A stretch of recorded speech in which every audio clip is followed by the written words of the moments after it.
A aula de hoje é sobre a biomecânica da marcha e da corrida. Quando a gente estudou lá sobre o processo histórico, de evolução da cinesiologia, a gente viu ali que no período de 1800 a 1900 ocorreu o famoso século da marcha. O que ficou caracterizado nesse período de século da marcha? Alguns estudiosos da área, não só da área do movimento humano ou da medicina, mas fotógrafos, cinematógrafos, eles contribuíram muito para o desenvolvimento de métodos que ajudaram a quantificar cinética e cinematicamente o movimento, e principalmente na análise da marcha humana. A gente vai ter ali exemplo de algumas técnicas que foram desenvolvidas, como a cronofotografia, que era uma máquina fotográfica que conseguia tirar, em média, 700 fotos por segundo. Então, a pessoa era colocada dentro de um painel, para fazer análise do movimento, enquanto ela se deslocava, e eram retiradas essas fotos sequenciais para desenvolver uma análise da marcha. A partir dessas invenções, da cinematografia, do uso das imagens para analisar o movimento humano, foi possível se estabelecer alguns modelos matemáticos para avaliação da marcha humana.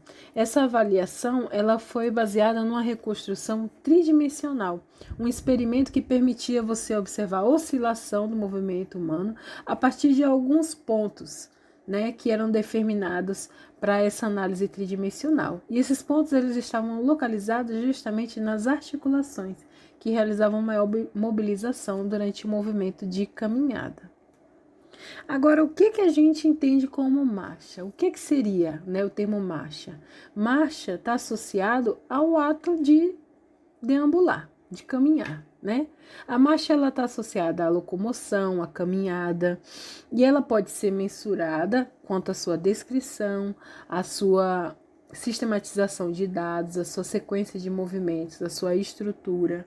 A marcha e a corrida, elas são atividades que são consideradas cíclicas. Elas têm parâmetros bem definidos que se repetem igualmente a cada novo contato. A diferença que a gente vai ter da marcha para a corrida vai ser a velocidade em que esses estágios acontecem, mas as duas são atividades cíclicas bem definidas. Cada passada que a gente dá, ela representa um ciclo de marcha, que pode ser dividido em dois períodos. Um período chamado de apoio, que é o período do pé em contato com o solo, e um período chamado de balanço, que é o pé elevado do solo, que aí vai ajudar o quê? No avanço para que você movimente o outro membro. A passada, como a gente pode ver ali na imagem, ele é um evento que vai se iniciar no contato de um dos pés com o solo e vai finalizar com o apoio desse mesmo pé. Então, você vai movimentar o seu pé direito, depois vai fazer o contato do pé esquerdo com o solo, e quando você for entrar em contato do pé direito com o solo novamente, você completa uma passada.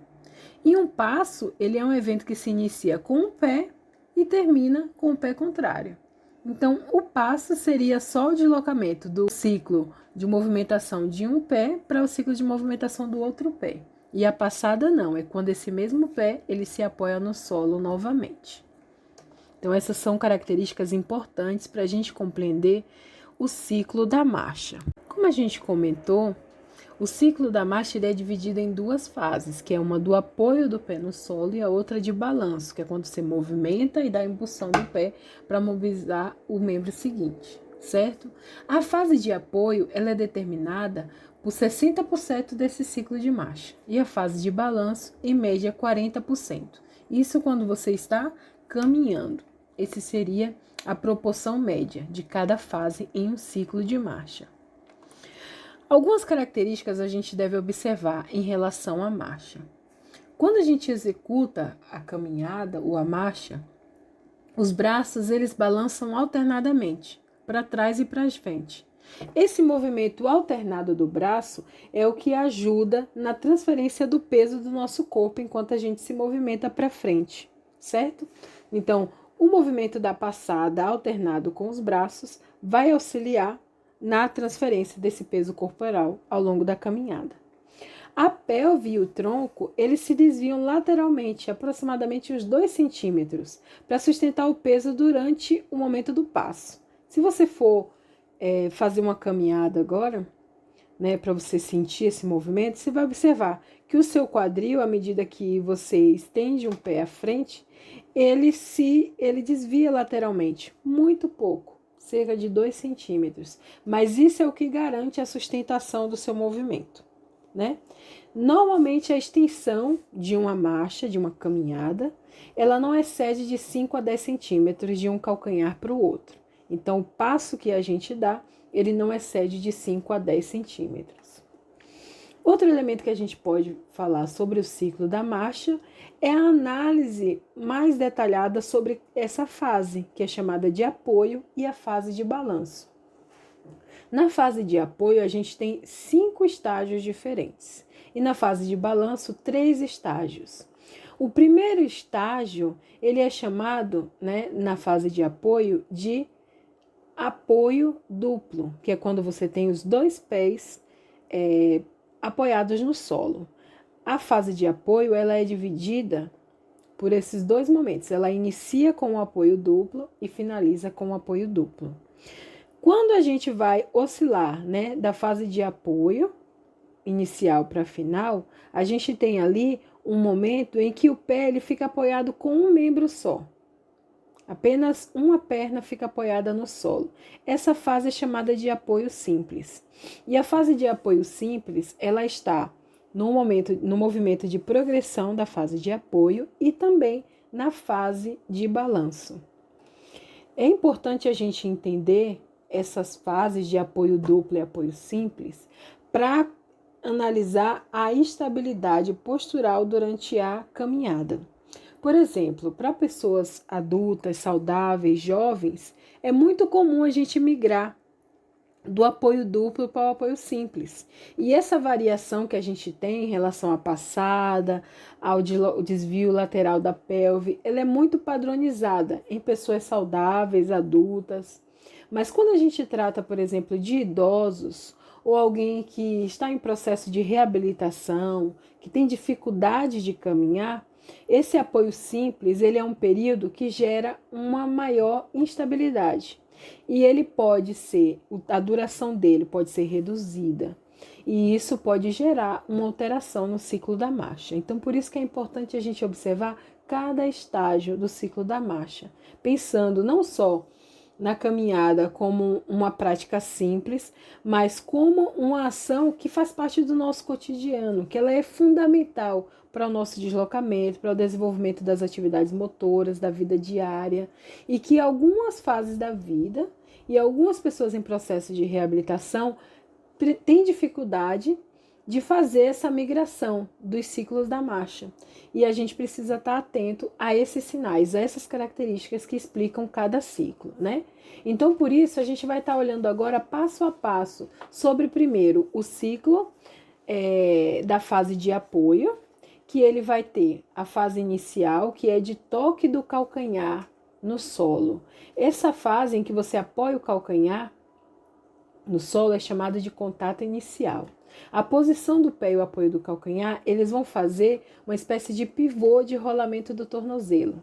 Você tem ali um ponto, um vértice que vai sustentar a movimentação do pé nesse momento, do tornozelo. Quando a gente faz esse contato inicial com o pé, alguns movimentos são executados. A flexão do quadril, o joelho ele está neutro, né? Ele está estendido, mas não hiperestendido, e o tornozelo também ele está neutro. Alguns músculos vão estar atuando em todas as etapas. Eu não vou estar repetindo o nome dos músculos porque é muito semelhante, mas nos slides a partir do número 14 vocês vão observar detalhadamente, né, essas características. Depois do contato inicial, a gente tem a resposta à carga, que é quando você aplana o pé no chão. Então, o peso ele passa a ser totalmente transferido para o membro de apoio, que é o membro que está sustentando o pé no chão. O movimento que a gente faz quando a gente está na fase de resposta à carga, que aí o seu pé ele já está apoiado no chão e o outro pé ele já está saindo, né? Você já está saindo da fase de apoio duplo para o apoio simples, os movimentos que a gente vai estar realizando é de flexão do quadril. A gente vai começar a observar já uma leve flexão do joelho, de 10 a 15 graus, e uma flexão plantar dos pés. Essa flexão ela vai se tornar mais acentuada na sequência do movimento. A terceira fase ela é chamada de avanço do corpo para frente. A partir do momento que o seu pé está apoiado no chão, né, o seu joelho ele estava ali flexionado, realizando a passada, e você apoiou o pé no chão, você agora consegue garantir uma sustentação para avançar o corpo para frente. Então, nessa fase de médio apoio, ocorre uma ação de pivô de rolamento do tornozelo. Essa ação de pivô é que você usa a sustentação da articulação do tornozelo para avançar o membro sobre o pé que está sendo usado como apoio, certo? Então, o seu outro pé, ele vai estar usando como pivô, como sustentação, o pé que está firme no solo.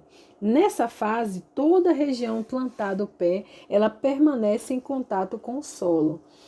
Então, ali, o quadril, ele está neutro, o pé em dorsiflexão e o joelho, ele está em extensão. O joelho está estendido para fazer a função de pivô, ou seja, de apoiar o peso de todo o corpo do lado, no caso da figura aqui do lado direito, enquanto você vai estar fazendo o movimento, né, de deslocamento do peso corporal da perna esquerda para a direita. A gente tem também aí a fase de apoio terminal, que é quando você avança o corpo para frente e retira o calcanhar do solo. Então, nessa fase, a gente vai ter a ponta dos pés apoiada no solo e o calcanhar já levemente elevado, né? Você já não vai estar com ele apoiado no solo. A gente tem então aí o avanço do corpo para frente, o deslocamento do corpo para frente. Nessa fase, a gente tem um movimento de extensão do quadril, extensão do joelho e flexão plantar, ou seja, né, a flexão que vai estar apoiando o peito do pé no chão e o calcanhar vai estar retirado do solo. Então, a gente faz ali com o pé o movimento de flexão plantar. Nessa ação, o tríceps ele vai ter uma ação concêntrica, né? E vai ter também uma ação maior que é do quadríceps, para poder sustentar o nosso movimento durante a passada. A fase subsequente e final da fase de apoio é chamada de pré-balanço. Ele seria o momento final antes de você tirar o pé do chão. E aí começar a fase de balanço. Nessa fase, você vai observar um aumento da flexão plantar. Você tem apenas a pontinha dos pés no chão. Para você executar esse movimento, o seu quadril ele já está em flexão, não está mais estendido. Você tem ali também uma flexão do joelho, o grau aproximado de 35 a 40 graus, tá? E os seus dedos, ele já vai estar começando a se afastar do solo e você vai estar avançando o seu corpo para frente, né? O seu membro inferior para frente. A fase de balanço ela é dividida em 3 estágios. O primeiro estágio é o balanço inicial. Diferente do pré-balanço, em que você começa a ficar na ponta dos pés, no balanço, o seu pé já não está apoiado no chão. Ele é o momento exato em que você tira o pé do chão.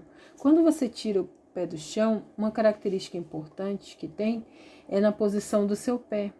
Ele está fazendo um movimento ali de dorsiflexão, né? É uma transição da flexão plantar para a dorsiflexão. E o seu tornozelo, ele se mantém neutro, ele não está em contato com o solo, não existem forças interagindo para a contração da musculatura nessa região. O pé, nesse momento, ele vai estar afastado do solo e o paciente ele vai estar arrastando o pé para deslocar para frente, certo?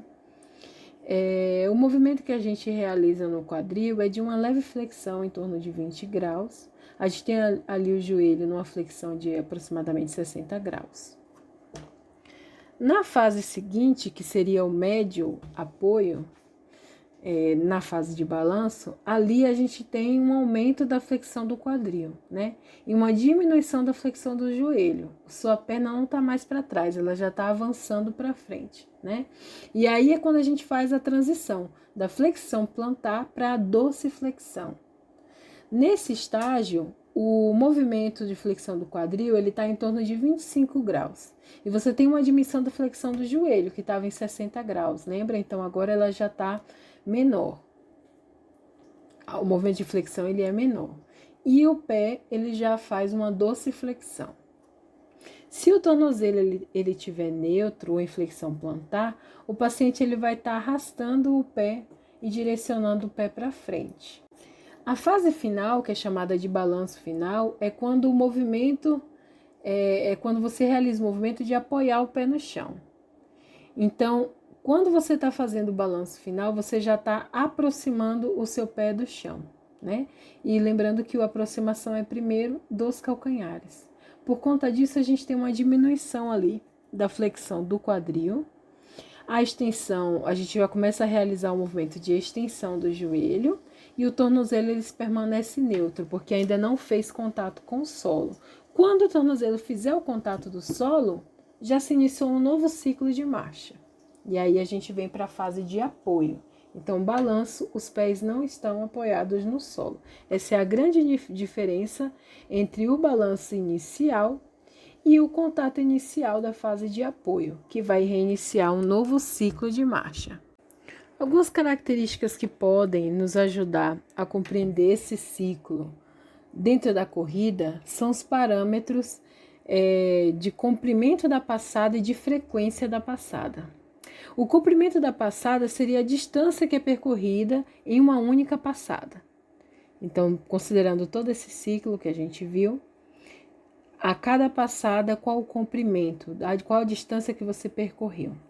E a frequência da passada já seria o número, quantas passadas você fez em um determinado período de tempo. A relação entre o comprimento e frequência da passada, ela varia de acordo com a velocidade. Então, quando você faz a transição da caminhada, né, da marcha para a corrida, você tem um aumento da velocidade, você tem um incremento de velocidade aí. À medida que você vai aumentando a velocidade, o que é que a gente observa aqui na figura do slide 23? A linha que está na cor preta, ela está associada ao comprimento da passada. E a linha que está na cor vermelha, ela está associada à frequência da passada. A gente consegue observar um aumento no comprimento da passada à medida que você tem ganhos de velocidade da corrida. Mas chega um determinado período em que ocorre como se fosse um platô. A partir dali, o comprimento da passada ele vai continuando o mesmo. A frequência de passadas ela também aumenta. Se você aumenta o comprimento da passada, você consegue chegar mais distante. Se você está correndo mais rápido, você consegue fazer mais passadas em um intervalo de tempo. Então, à medida que você vai aumentando a velocidade da corrida, você vai aumentando proporcionalmente o número de passadas. Essas são características importantes para a gente fazer a relação entre a corrida e a caminhada. Um outro elemento fundamental é a gente avaliar a fase de apoio e balanço e sua relação com a velocidade de corrida. Na fase de apoio, a gente tem o que naquele período? O apoio no solo é como se fosse um amortecimento do impacto, que é gerado, né, da caminhada ou da corrida em contato com o solo. Na fase aérea, o atleta ele vai perder esse contato com o solo e ele vai se deslocar para frente. Quando a gente observa a figura do último slide, o 24, a gente tem ali algumas características importantes. Você observa que na linha horizontal a gente tem o tempo como unidade de medida. E depois as características de acordo com o tempo para cada tipo de corrida. Então, uma caminhada, uma corrida de 3,2 metros por segundo, uma corrida mais rápida de 3,9, uma corrida de velocista, que seria 9 metros por segundo. A gente tem ali diferentes características de comportamento quanto ao balanço e o apoio, essas duas fases. Qual é a relação que a gente consegue ver com o aumento da velocidade, né? E as fases de apoio e balanço? A fase de apoio ela está na cor azul, certo? Você consegue observar que a pessoa permanece mais tempo ali na fase de apoio? A fase azul ela está mais longa? À medida que você vai aumentando a velocidade, essa fase de apoio ela diminui, ou seja, a fase que você tem de contato com o solo, de amortecimento, ela diminui e a gente tem mais a fase aérea, né? A fase de balanço, de impulsão para frente. Essa é uma principal característica que a gente pode avaliar na relação entre parâmetros de corrida nas fases de apoio e balanço. A biomecânica da marcha e da corrida, ela tem elementos muito semelhantes. As características que vão alterar estão relacionadas à velocidade em que você executa essas fases. Quanto mais rápido você executar, menor será o seu tempo de apoio e amortecimento do impacto com o solo, e maior vai ser o seu tempo aéreo de deslocamento. E como a gente viu no slide anterior, uma característica muito importante da corrida é o comprimento da passada. Passadas mais longas, ou seja, por que a passada é mais longa? Como a gente está vendo aqui no slide 24, olha o tempo em segundos que permanece em balanço, como ele aumentou da caminhada para a corrida do velocista de elite lá, 9 metros por segundo. Aumentou muito o intervalo vermelho ali. Isso significa que ele tem mais tempo aéreo, que aumenta essa distância de uma passada para outra, né? E diminui o apoio necessário para poder sustentar o movimento e se deslocar para frente. Então, esses são elementos importantes que a gente pode avaliar quanto à corrida.